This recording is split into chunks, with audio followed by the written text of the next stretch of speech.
ভাবুন তো একবার, বিয়ের ঠিক 1 মাস পরেই একজন বর হঠাৎ উধাও, আর পেছনে রেখে গেছে শুধু একটা টেক্সট মেসেজ, যা দেখে মনে হচ্ছে এটা সাধারণ একটা প্রতারণার গল্প। কিন্তু এই সহজ সরল গল্পের পেছনে কি আরও ভয়ঙ্কর কোনো সত্য লুকিয়ে আছে? চলুন আজ এই রহস্যের গভীরে ঢোকা যাক। আর এই প্রশ্নটা নিয়েই কিন্তু আমাদের আজকের আলোচনাটা শুরু হচ্ছে। আমরা দেখব কিভাবে একটা সাধারণ পারিবারিক ঝামেলা বলে যা মনে হচ্ছিল তা ধীরে ধীরে এক জটিল আর অন্ধকার অপরাধের জাল হয়ে সামনে আসে। এই কথাগুলো ছিল কনের পরিবারের। এই একটা কথাতেই বোঝা যায় তাদের রাগ, তাদের কষ্ট আর তাদের মনে গেঁথে যাওয়া সেই বিশ্বাস যে দোষটা আসলে বরেরই ছিল। তো চলুন একদম গোড়া থেকে শুরু করা যাক, পরিচিত হয়ে নিই গল্পের মূল চরিত্রগুলোর সাথে আর জেনে নিই ঠিক কী ঘটেছিল যেখান থেকে এই পুরো মামলা শুরু। আচ্ছা, তো ঘটনাটা আসলে কি? গল্পের একদম কেন্দ্রে আছে আশরাফ, যার সবেমাত্র নাজনীনের সাথে বিয়ে হয়েছে। বিয়ের ঠিক 1 মাসের মাথায় সে একদিন অফিস থেকে বেরিয়ে আর ফেরেনি। আর তার এই হঠাৎ উধাও হয়ে যাওয়াটা দুই পরিবারের মধ্যে এনর্মাস একটা ঝামেলার সৃষ্টি করে।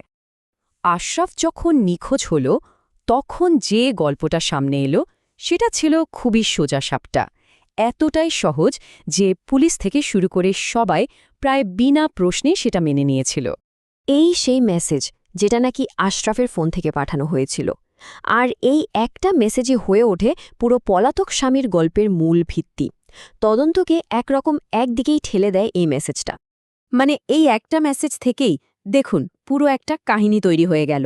সবাই ভাবতে শুরু করল আশরাফ একজন প্রতারক, সে তার পরিবার আর নতুন বউকে ঠকিয়ে প্রেমিকার সাথে পালিয়েছে। এই গল্পে নাজনীন বেচারা ভিকটিম হয়ে গেল, আর আশরাফের পরিবারকে সমাজের চোখে ছোট হতে হলো।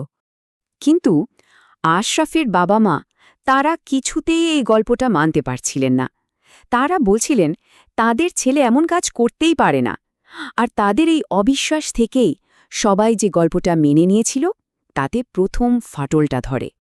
এটাই ছিল প্রথম এবং সবচেয়ে বড় প্রশ্ন। খুব সাধারণ একটা প্রশ্ন, তাই না? কিন্তু এটাই সাজানো প্রেমের জন্য পালানোর গল্পের ভিতটা একেবারে নাড়িয়ে দেয়। এখানেই কিন্তু গল্পের অসঙ্গতিগুলো একদম স্পষ্ট। যে মানুষটা একটা নতুন জীবন শুরু করতে পালাচ্ছে, সে তার জামা কাপড়, সার্টিফিকেট, পাসপোর্ট, চেকবুক সব কেন ফেলে যাবে? একটা টাকাও তোলেনি ব্যাংক থেকে, এমনকি তার এত শখের মোটরসাইকেলটাও নিয়ে যায়নি। এই ব্যাপারগুলোই আশরাফের বাবা মায়ের মনে সন্দেহ জাগায় যে গল্পের নিশ্চয়ই বড় কোনো গরমিল আছে।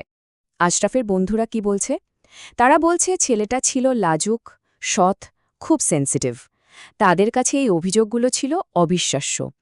এই যে চরিত্রের সাথে অভিযোগের কোনো মিল নেই, এটাই রহস্যটাকে আরও গভীর করে তোলে আর প্রশ্ন জাগায় পর্দার আড়ালে আসলে কি ঘটছে। আশরাফের পরিবার কিন্তু হাল ছাড়েনি, আর তাদেরই জেদের কারণেই শেষমেশ পুলিশ ব্যাপারটা নিয়ে নড়েচড়ে বসে। আর যেই না তদন্ত শুরু হলো, যেটা একটা পারিবারিক নাটক বলে মনে হচ্ছিল, সেটা ধীরে ধীরে একটা ভয়ঙ্কর অপরাধমূলক ষড়যন্ত্রের চেহারা নিতে শুরু করল। আর তদন্তের মোড় ঘুরিয়ে দিল একটা মাত্র সূত্র। আর সেই সূত্রটা কি জানেন? একটা ভুতুড়ে সিম কার্ড। এই সিমটা অঞ্জলি চৌবে নামের এক মহিলার পরিচয় ব্যবহার করে কেনা হয়েছিল, কিন্তু এর পেছনের আসল কাহিনী ছিল সম্পূর্ণ অন্য। পুলিশ কিন্তু একদম ঠান্ডা মাথায় ধাপে ধাপে এগিয়েছে। দেখুন কিভাবে তারা মিথ্যার জালটা ছিঁড়েছে। প্রথমে তারা আসল অঞ্জলিকে খুঁজে বের করে, যার আইডি কার্ডটা চুরি হয়েছিল। সেই সূত্র ধরে তারা পৌঁছায় একটা মোবাইল দোকানে, আর সেখান থেকে সোজা ধীরাজের কাছে, যে আর কেউ নয়, নাজনীনেরই গোপন প্রেমিক। আর এখান থেকেই গল্পের মোড়টা ঘুরে যায়। ফোকাসটা ওই নিখোঁজ বরের উপর থেকে সরে গিয়ে সোজা চলে আসে তার স্ত্রী আর প্রেমিকের ওপর। চলুন এবার দেখা যাক কিভাবে সেই মর্মান্তিক সত্যটা সামনে এলো। মানে নাজনীনের দুটো চেহারা এখানে পরিষ্কার হয়ে যায়। সবার সামনে সে ছিল এক বেচারি স্বামী পরিত্যক্তা স্ত্রী, কিন্তু আড়ালে আড়ালে সেই ছিল এই পুরো ষড়যন্ত্রের মূল মাথা। ধীরাজের সাথে তার শত শত ফোন কলই এর সবচেয়ে বড় প্রমাণ ছিল। আর তাদের নিজেদের মধ্যে কি কথা হতো শুনুন। এই শিউরে ওঠার মতো কথাটা প্রমাণ করে যে তারা ভালো করেই জানত আশরাফ আর ফিরবে না, কারণ তার এই পরিণতির জন্য তো তারাই দায়ী ছিল। তো শেষ পর্যন্ত যে সত্যিটা বেরিয়ে এলো সেটা ছিল ভয়ঙ্কর। এটা কোনো পালিয়ে যাওয়ার ঘটনাই ছিল না, এটা ছিল একটা ঠান্ডা মাথায় করা খুন। নাজনীন আর ধীরাজের সম্পর্ক ছিল বিয়ের আগে থেকেই। তারা একসাথে থাকার জন্য আশরাফকে দুনিয়া থেকে সরানোর পরিকল্পনা করে। সেই মতোই নাজনীন তাকে বিয়ে করে, আর পরে ধীরাজ তাকে খুন করে। আর অঞ্জলির গল্পটা বানানো হয়েছিল শুধু নিজেদের বাঁচানোর জন্য। 4 বার আশরাফকে মোট 4 বার গুলি করা হয়েছিল। শুধু এই একটা সংখ্যাই বলে দেয় অপরাধটা কতটা নৃশংস ছিল।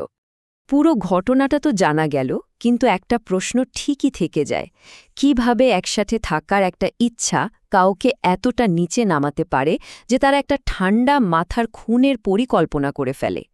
এই প্রশ্নটা আমাদের ভাবতে বাধ্য করে, মানুষের মনটা আসলে কতটা জটিল আর অন্ধকারাচ্ছন্ন হতে পারে।